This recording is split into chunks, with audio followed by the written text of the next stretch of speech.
Olá, senhores, olá, senhoritas, bem-vindos, bem-vindas a mais uma videoaula aqui no canal.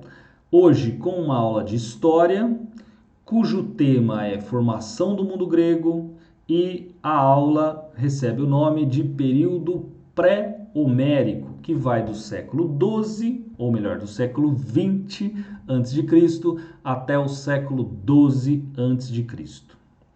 Bom, turma, como é a nossa primeira aula, como é uma aula que vai, na verdade, se estender por mais 4 ou 5 ao falar do mundo grego, algumas informações elas são importantes para que a gente consiga expor a história de maneira mais linear, né, sem tantas interrupções. Eu acho que fica melhor se a gente já der estas informações logo de início. Porque aí a gente vai ter começo, meio e fim, sem ficar fazendo tantas digressões sobre digressões ao longo das aulas, certo? Então, a primeira coisa, gente, este período pré-homérico e o segundo período, chamado de período homérico, são dois períodos cujas fontes são de duas naturezas. As fontes foram obtidas a partir da mitologia e resquícios materiais. Bom, o que eu estou querendo dizer com isso? Estou querendo dizer o seguinte. Bom, grosso modo, turma, a formação do mundo grego, ou seja, a formação, a consolidação e depois a dissolução do mundo grego antigo, ela passou por 5 períodos. Esses períodos eles são o pré-homérico, homérico, arcaico, clássico e helenístico. A partir do período arcaico, as fontes que os historiadores obtiveram para a reconstrução dessa história, elas são fontes, digamos, mais convencionais. Ou você pode entender fontes, entre aspas, né, entre muitas aspas, fontes oficiais. Ou seja, você tem documentos, você tem, aspas, livros, né, você tem uma arquitetura que não sofreu tantas modificações ao longo do tempo, que ainda são preservadas e estão bem preservadas. Porém, no período pré-homérico e no período homérico, as fontes das quais os historiadores se valeram para reconstruir esses dois períodos são fontes, também entre muitas aspas, são fontes não oficiais. Por quê? Porque você não tem uma escrita, portanto você não tem documentos oficiais, você tem uma tradição oral que está lá na mitologia e você tem aquilo que os povos, o artesanato, né? Os artefatos que aqueles povos que viveram naquele lugar, que a gente vai mostrar daqui a pouco no mapa, aqueles materiais que aqueles povos produziram e que sobreviveram ao tempo. Então você vai ter um zilhão, gente, de pedaços de cerâmica. Você vai ter, depois com Homero, né, a materialização e a organização da mitologia, mas você vai ter, então, todo um discurso, né, toda uma narrativa transmitida oralmente, que foi perdurando ao longo do tempo e que permitiram ao historiador reconstruir, refazer esse caminho de formação. Então, quer dizer, não por acaso, né, do que eu ia dizer, não por acaso esse período pré-homérico e homérico, ele é muito pouco cobrado no vestibular. a incidência ela é muito baixa. E por quê? Porque nós estamos ainda em um momento que não dá para você afirmar com bastante segurança, com bastante certeza, como que, por exemplo, os povos que lá habitavam, naquela região, como é que os povos eles foram para lá? Parar lá, né? Não para lá. Como eles foram para lá, né? Como que eles foram parar lá? Por que que eles se assentaram lá? Por que que vieram determinados povos e não vieram outros? O que a gente sabe é que houve um contato, né, de determinados povos. Como que a gente sabe disso? A gente sabe por quê? Porque a cerâmica, o estilo, né, de fazer cerâmica de um local estava presente no outro e o contrário é verdadeiro. E a gente sabe, a partir da mitologia, quando na mitologia se narra o contato do povo A com o povo B. E como se deu esse contato, se ele foi amistoso, se ele foi belicoso, enfim, certo? Então, tenhamos isso em mente, né? Tenhamos isso em mente. Tudo o que vai ser afirmado aqui é aquilo que se reconstruiu a partir de fontes que não são assim, não são tão fidedignas. É evidente que o historiador, se ele tivesse que escolher, ele preferiria vários e vários e vários documentos oficiais, cartas, enfim, né, livros, diários, por exemplo, que mostrassem, olha, existia lá no início, na região, que os gregos, que serão chamados, né, aqueles povos que serão chamados de povo grego, existia lá uma turma chamada de Pelágios. E depois dos Pelágios vieram esse. Isso seria lindo, mas não é o caso, né? Não é o caso. Bom, segunda colocação. Então, a primeira é essa das fontes. E a segunda colocação é a ideia da geografia.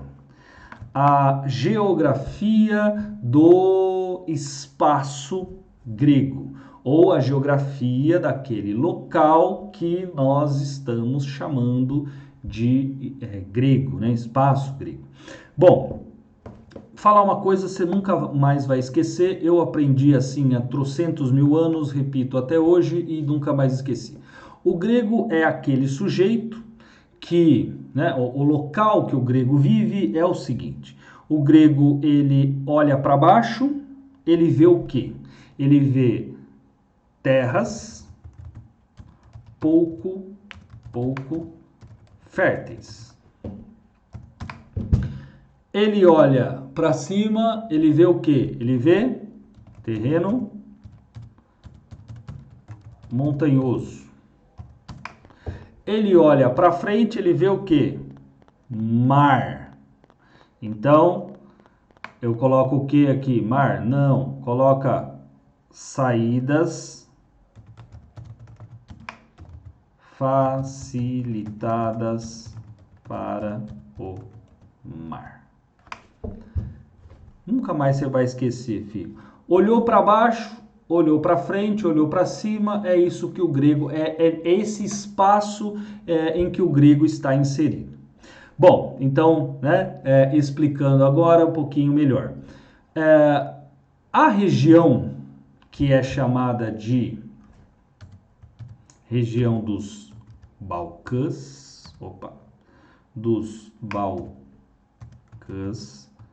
Península Balcânica, a região dos Balcãs, que é a região que está entre o mar Jônio de um lado e o mar Egeu de outro, e embaixo o mar Mediterrâneo.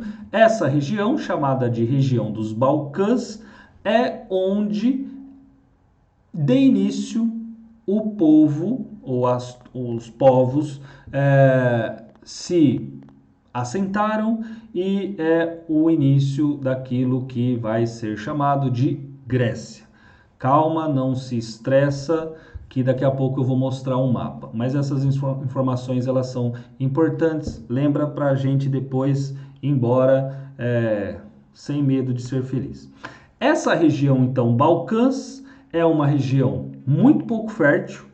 Você vai ter terras um pouco mais férteis na região lá do Peloponeso, que vai dar futuramente Esparta, a região do Peloponeso. Tirando essa região do Peloponeso, grosso modo, as terras elas são muito pouco férteis. O terreno ele é muito acidentado, então cheio de montanhas, o que por um lado é bom e por outro é ruim, como tudo na vida. E a hora que o grego olha para frente, ele vê o quê? Ele vê o mar.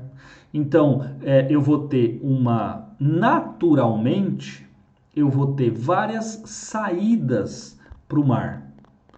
Bom, você já entendeu, né? Tenho certeza absoluta que você já entendeu que essa geografia ela vai proporcionar uma relação, né? As relações econômicas, elas, né? O grego ele vai estar muito mais predisposto a comerciar do que propriamente a fazer agricultura, certo?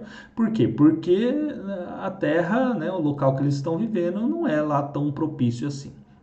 Então, você vai perceber que as trocas comerciais, elas serão muito importantes para essa civilização, né? Para esse povo, né? Para esse povo. Bom, então vamos lá, falamos sobre a fonte, falamos sobre a geografia e um terceiro dado que também é bastante importante é que vocês vão ver ao longo dessas aulas que o grego, ele, ao contrário daqueles povos lá do Crescente Fértil, ele não construiu um império. Portanto, o grego, ele estava muito mais disperso, digamos, geograficamente, do que uma unidade, né, uma unidade territorial, uma unidade política que pudesse abarcar a toda essa turma chamada de grego, né? Onde eu quero chegar é que o que vai dar unidade ao grego, o que vai permitir a um grego a afirmar eu sou grego, não será a questão, a unificação política, não será a formação de um império. Muito pelo contrário, né? Você está ligado já que os gregos eles são reconhecidos, dentre várias coisas, eles são reconhecidos pela ideia de cidades-estado, né? Muito diferente dos impérios. Então, o que eu vou colocar aqui, ó, é que a unidade grega se dá mediante o idioma e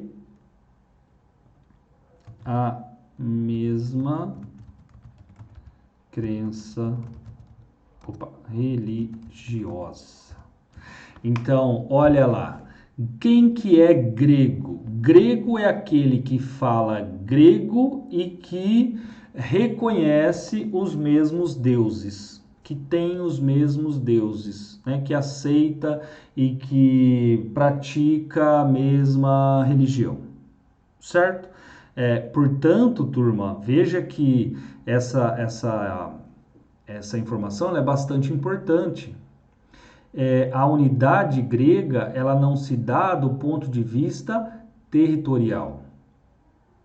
É por isso que a gente vai chegar lá no terceiro período, né, no período arcaico, que será o período a partir da segunda diáspora, que os gregos eles vão tomar o mundo conhecido, né? Eles vão tomar aquilo que era conhecido do mundo. Eles vão para todos os lugares que se conhecia até então. Certo, gente? Bom, então feito este enorme parênteses, explicado tudo isso, agora é só alegria. Bom, período pré-homérico. Gente, período pré-homérico, então, ó, homérico, ele se refere a Homero.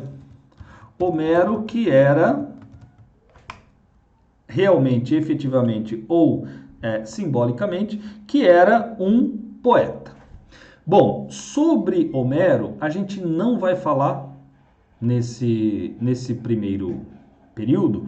Por quê? Porque o segundo período recebe o nome de homérico. E aí sim a gente fala com um pouco mais de detalhes. Beleza? Mas é só essa referência e vocês vão saber também daqui a pouquinho que o período pré-homérico ele recebe um outro nome. E às vezes, né, para o vestibular, este outro nome ele é muito mais utilizado. Né? Utilizado. Bom, falamos sobre mapa, falamos da geografia. Vamos dar uma olhada aqui no mapa então, né, velho? Aqui, tira... Aê, muito bem. Ó, gente, vocês gostaram do meu mapa do Paint? Ó, então, muito bem. Olha aqui, toda a área verde corresponde ao assentamento grego. Olha só que legal, gente. Monte Olimpo, veja onde ele está.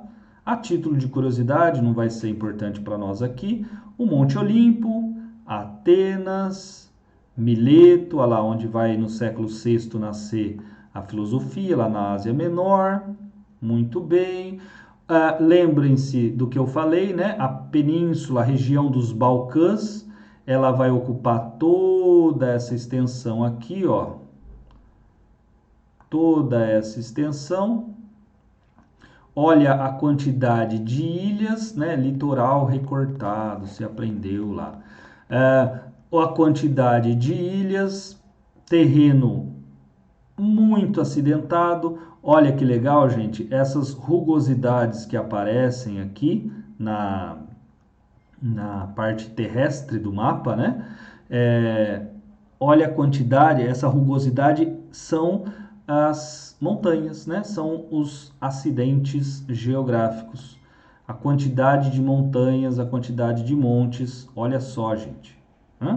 Bom, apenas para vocês se localizarem por enquanto, quando nós falamos que a região do Peloponeso é uma região que tem uma terra um pouco mais fértil, era aqui que eu estava me referindo. Olha lá. Aqui que, neste momento, chama-se Micenas e que, posteriormente, vai ser chamada, então, de região do Peloponeso e que Esparta estará aqui. Aqui você está vendo Atenas, essa aqui é a parte que nós chamamos de região da Ática, Atenas, e lembra que eu falei dos mares? Agora você consegue visualizar. Aqui à nossa esquerda, o mar Jônio. À nossa direita, o mar Egeu. Mar Jônio e o mar Egeu, gente, eles são pedaços de um mar maior chamado Mar Mediterrâneo. Talvez o Mar Jônio e o Egeu você não tenha ouvido falar, mas o Mar Mediterrâneo com certeza. Então, o Mar Mediterrâneo são, aliás, o Mar Egeu e o Jônio, eles são partezinhas de um mar maior chamado Mar Mediterrâneo. Ó, por curiosidade, aqui você terá a Itália, gente. A Itália no século XIX. Tá? Quando é unificada lá. Aqui, então, a Península Itálica. Bom, o que eu chamo a atenção para vocês vamos fechar, vamos tirar tudo isso aqui.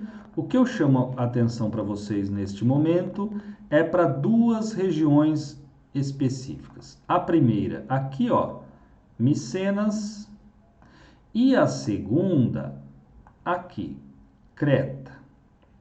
Veja que existe uma distância entre uma e outra, certo? Uma distânciazinha aqui entre uma e outra. Bom, a região de Micenas e a região de Creta. Você está aguardando aí, né? Está aguardando? Então, vamos voltar para cá. Aí. Bom, aquela região creto-micênica, aquelas regiões, a região de Creta e a região de Micenas, elas juntas darão o nome deste período. Então, o período pré-homérico é também chamado período creto-micênico.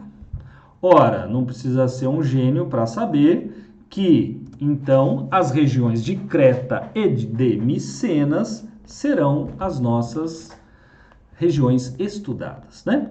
Bom, vamos começar por Micenas.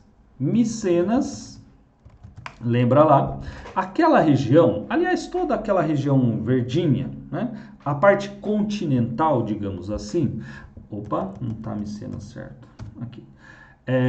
Aquela região verdinha que você viu, né? Chamada de, aspas, Grécia, fecha aspas, continental, ela estava sendo ocupada, ou melhor, ela era moradia originária de um povo chamado de Pelágios.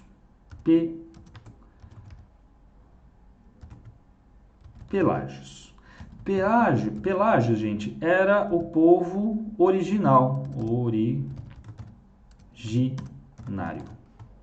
Era o povo que morava lá. Lembra como que a gente sabe? Não, a gente sabe isso pelos resquícios materiais, pela mitologia e tudo mais, certo? Então, de início, aquela regiãozinha que você viu ali, ela estava sendo ocupada, ela tinha como o povo esses caras chamados de Pelágios.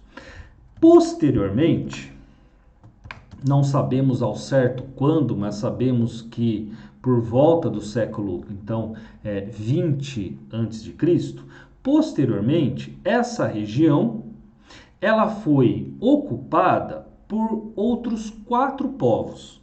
Mas eu só vou mencionar 3 aqui, porque o último povo ele vai ter uma importância mais significativa mais para frente. Então, além dos Pelágios, essa região ela foi também morada. O cachorro está latindo aqui, vocês devem ter ouvindo. Ela foi morada dos aqueus, dos jônios, você viu lá, né? O mar da Jônia. Opa, meu microfone. Você viu lá o mar da Jônia. Aqueus, jônios e eólios.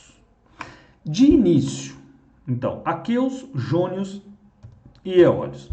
Turma, tanto a região de Micenas quanto a região de Creta são regiões que têm a sua cultura calcada, baseada na cultura oriental, do Oriente Próximo ou do que a gente chama de Oriente Médio hoje, ou mais especificamente lá do Crescente Fértil, certo?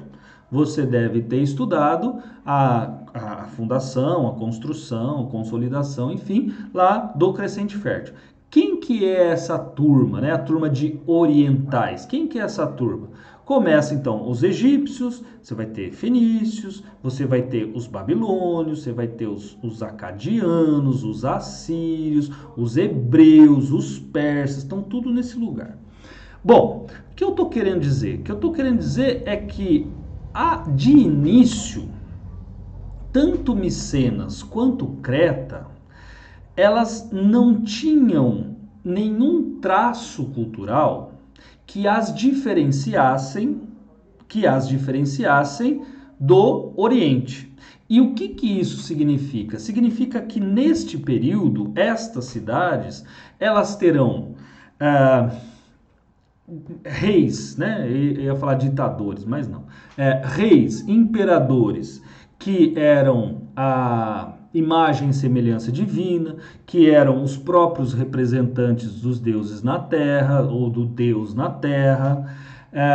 Nós teremos a arquitetura, uma arquitetura palacial, ou seja, as cidades elas são enormes, os palácios eles são enormes e todas as trocas comerciais, as trocas culturais, as trocas, enfim, subjetivas entre sujeitos, nesse caso, entre sujeitos, elas se dão ao redor desse palácio.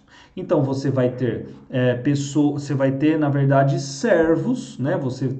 Você terá pessoas que, na verdade, elas não são livres, elas devem obediência ao imperador, certo? Você tem um sujeito só que é livre e todos os demais são servos, né? São servidores deste grande império, deste imperador, que, enfim, nós tivemos vários ao longo da história. Certo? Então, isso é importante a gente frisar. Por quê? Porque nós veremos que nesse processo de formação e consolidação, não existe, no período, né, nesse processo de formação, período pré-homérico e no período homérico, eu estou tomando, né, como se eu fosse grego, nós estamos ainda muito, se é possível dizer, muito orientalizados, né? Não existe um ocidente. O ocidente, ele vai surgir rigorosamente, o ocidente ele vai surgir no terceiro período, certo? No terceiro período. Tenta guardar isso, a hora que chegar, o terceiro período é chamado de período arcaico, a hora que a gente chegar então nesse período, a gente vai destrinchar melhor a ideia. Mas, de início, então, o que nós temos? Nós temos, de um lado, Micenas, que está na parte continental, que é uma região relativamente fértil, e de outro lado você tem Creta. Creta é uma ilha e que por si só, né, por ser uma ilha, não tem regiões lá muito férteis, é uma região relativamente pequena e que terá como atividade o comércio.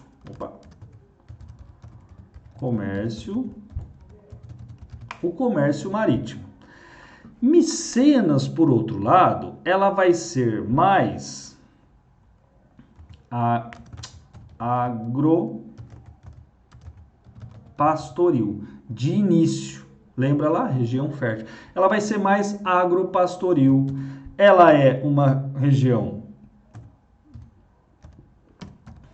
pacífica, de início, né? Pacífica. Bem como Creta, não existe uma afirmação cabal, quer dizer, não existe um ponto final se Creta ela era mais belicosa ou mais pacífica. A gente não tem essa informação. Tal como nós temos, por exemplo, de Esparta, né? Que Esparta ela era mesmo militarista e ponto final, nós temos indícios sobre isso. No caso aqui, entre Creta e de Creta, a gente não sabe muita coisa. Mas o que a gente sabe é que, e aí é bastante importante, o que nós sabemos é que aquela região cuja cidade principal é Micenas, essa região ela se tornou muito populosa, né? Ela cresceu muito. E ao crescer, se percebeu uma necessidade de expandir as pessoas. Então, estava lá muito cheio de gente e uma alternativa foi procurar por colônias. Ou mais do que colônias, né? Colônias eu acho que está muito forte o termo. Fomos procurar por novas terras. Ao procurarmos por novas terras, nós encontramos a cidade ou a ilha de Creta. De início, nós tivemos trocas comerciais, trocas amistosas, nós tivemos trocas populacionais, etc, etc. Bom, o que nós sabemos? Nós sabemos que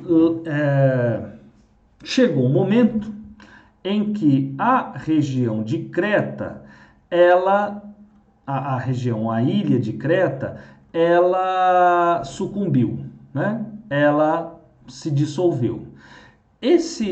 Essa data,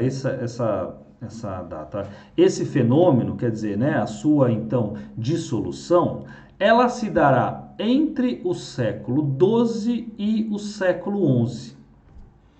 Bom, não sabemos exatamente se ela foi uma região que foi ocupada por esses gregos, né, micênicos, se os gregos, por razões que não sabemos ao certo, nós não sabemos ao certo como que deu a treta entre cretenses e micênicos, mas nós sabemos que Creta sucumbiu.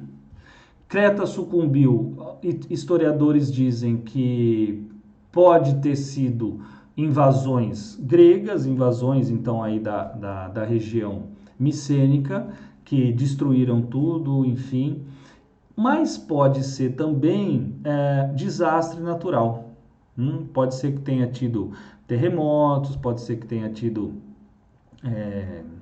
como fala? Vulcões, né, tenham entrado em erupção, enfim, a gente não tem uma resposta final para isso.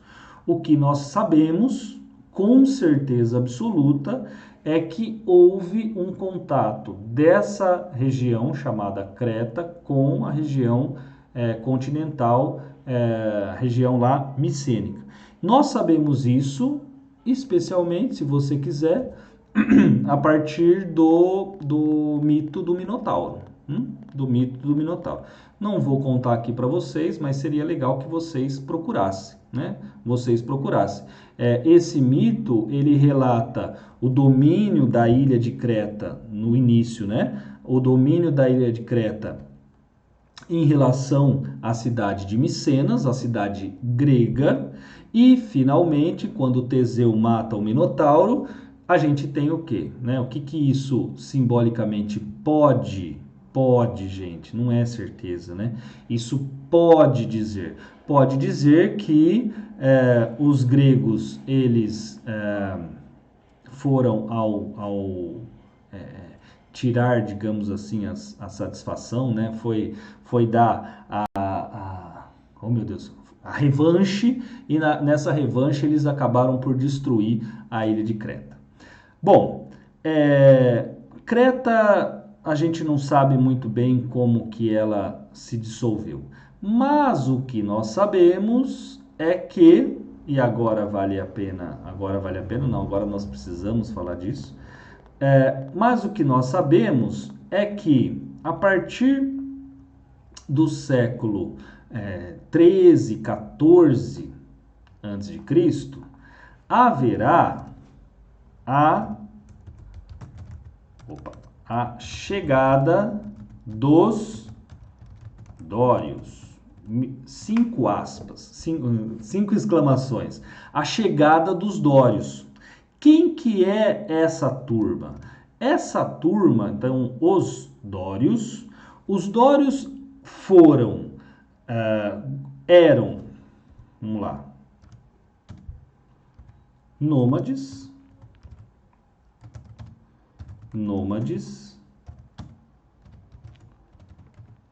e guerreiros. Que mais? Não só, velho.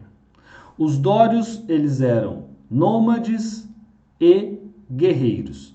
Eram um povo que vivia da coleta.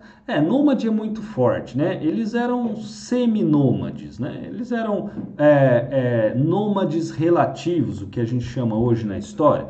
Eram nômades relativos, quer dizer, eles chegavam, tomavam de assalto o lugar lá em questão, ficavam o tempo que achavam que deviam ficar, ficavam enquanto conseguiam se manter lá e boa, e a hora que não estava virando mais, a hora que eles estavam já enjoados de ficar lá, claro que não, né? A hora que eles viam que não dava mais para ficar lá, por motivo A ou B, eles saíam e, como eles tinham toda essa cultura guerreira, essa cultura num certo sentido militar, a gente não dá para falar porque eles não eram sedentários totalmente, mas né, essa veia de guerreiros, eles saíam para outros lugares e invadiam outros lugares e mandava todo mundo embora, eram super cruéis, né? Eles acabavam com tudo que tinha, destruíam tudo que existia naquele lugar e ponto final. Bom, como que eles conseguiram invadir, se assentar e ocupar, então invadir e se manter, como que essa turma conseguiu se manter em uma região, e eu estou me referindo a Micenas, em uma região que era, a princípio, muito bem organizada. Porque eles, além de nômades e guerreiros, eles tinham conhecimento do ferro. E aqueus, jônios, eólios, pelágios, cretenses, a gente não sabe se, né, se os dórios chegaram lá verdadeiramente, né? Essa turma toda conhecia o bronze, por isso que ficou chamado também de período do bronze. Eles não tinham chegado ainda à descoberta do ferro. E para quem não manja, eu também não manjo, mas o que eu sei é que o bronze ele é muito mais mole, né? Ele é muito mais moldável do que o ferro. Então você imagina armaduras de bronze, armas, lanças de bronze contra armaduras de ferro. Não tem jeito, né? Então, não bastasse toda a não bastasse as estratégias, toda uma cultura de guerra, eles ainda dominavam uma tecnologia que os gregos ou que essa turma ainda não conhecia. Com a invasão, então, olha lá, ó, a chegada dos dórios. Com essa chegada, com a invasão dos dórios, nós teremos aqui a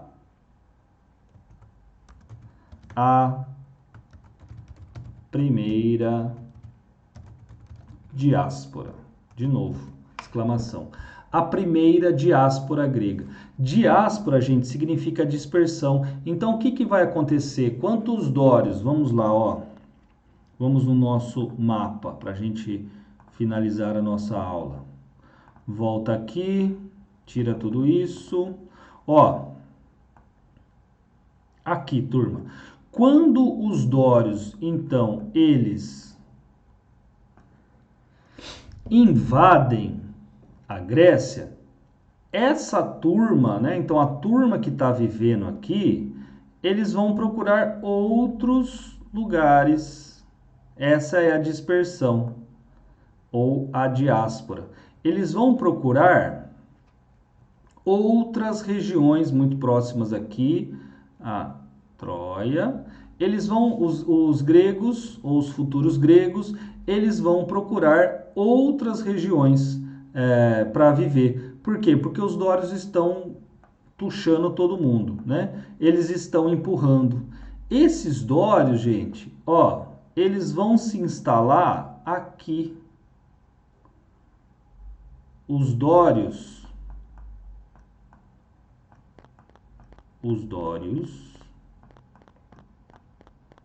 olha que legal, a minha letra é super bonita.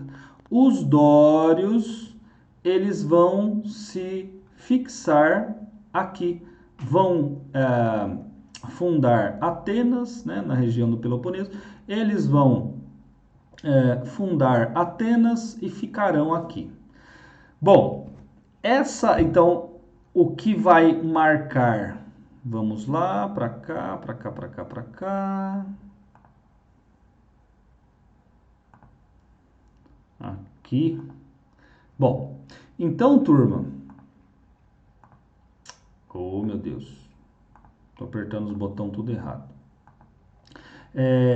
Com essa primeira diáspora, você vai ter, então, a dispersão do povo grego, você vai ter a dispersão do povo grego e você vai ter essa dissolução, mais do que uma dispersão, você vai ter a dissolução bastante lenta, você vai ter a dissolução daquela cultura oriental.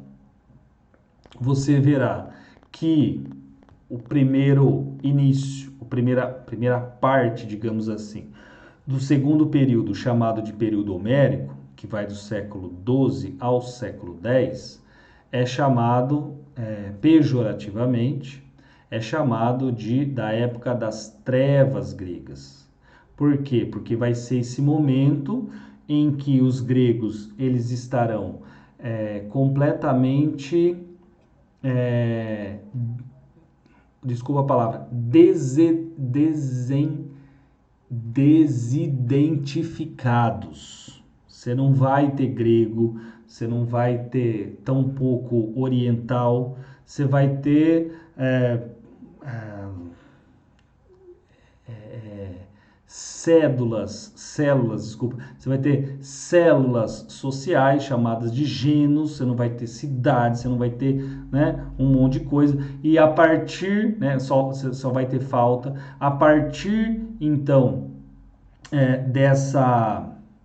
desse momento, digamos assim, de desconstrução do Oriente, de desidentificação, de não identificação com algum povo específico, alguma cultura específica, é essa carência que vai proporcionar, aí sim, um pouquinho mais para frente, que vai proporcionar essa identidade que falamos acima, que é falar a mesma língua, que é seguir a mesma crença religiosa. Beleza, gente? Então, ficamos por aqui nesta aula, né? Bastante simples, muito fácil de ser entendida. Lembra, o que você tem que lembrar de específico? Os dórios vieram, regaçaram todo mundo, quem estava onde estava teve que dar o pinote para não morrer. Ao fazer isso, essa turma então ela foi se dispersando, se desidentificando com aquela cultura anterior e nesse processo que será de desidentificação, evidentemente, né, do ponto de vista dialético, é justamente isso que vai proporcionar, vai propiciar uma identidade que daqui a pouco chamará, identidade grega. Beleza, turma? Valeu, um beijo, obrigado, até a próxima aula.